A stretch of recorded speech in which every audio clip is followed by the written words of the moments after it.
दिल पे मनबू हमरा के सुनही के बा बोला का कहत करी घमे घमे काम हमर जोर गइल चाम। अरे कहां जरल माहो करी घमे घमे काम हमर जोर गइल चाम। ले ले ऐता किरमिया गोराए वाला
लगली हाँ। इससे पहले तो कबो ना कहत रहा कि हम गोर हैं हम सुंदर हैं।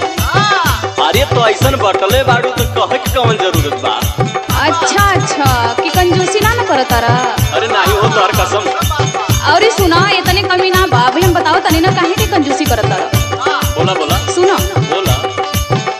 ओजन घट गइल मोर बड़ा भइनी कमजोर। कौन बतौलस? ओजन घट गइल मोर बड़ा भइनी कमजोर। ले ले ऐता कोनो टानिक मोटाए वाला।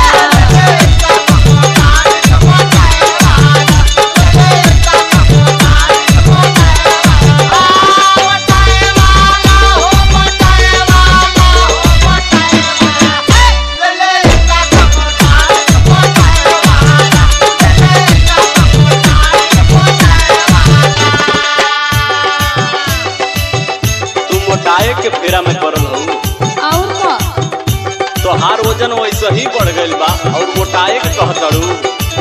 अरे तो हमरे चली ना जाता देखो तारा ना गिर जाता ली। अरे तो उल्टे बतियावत हो इतना मोटा गइल हो कि तोहरा से कैसे चल जाई।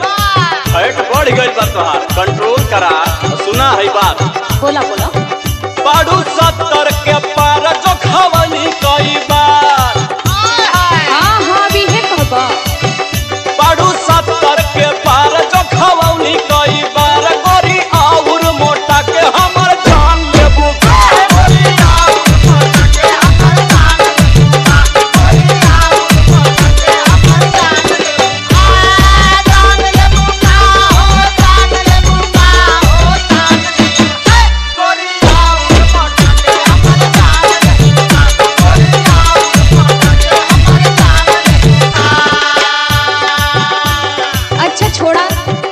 कुछ न करबा हम जाना थी तोके कुछ न करबा। अच्छा तो के कर लेकिन एगो बात कही बोला। वो तो जरूरी कर दे बहा ना। अरे तो हम ही करताने ना कि गांव जवार करत हो। एगो बतियाला मान भइल पायल पुरान। खर्चा बढ़ाऊ एगो बतियाला मान भइल पायल पुरान। पे जनिया ले ले आई छम छमाए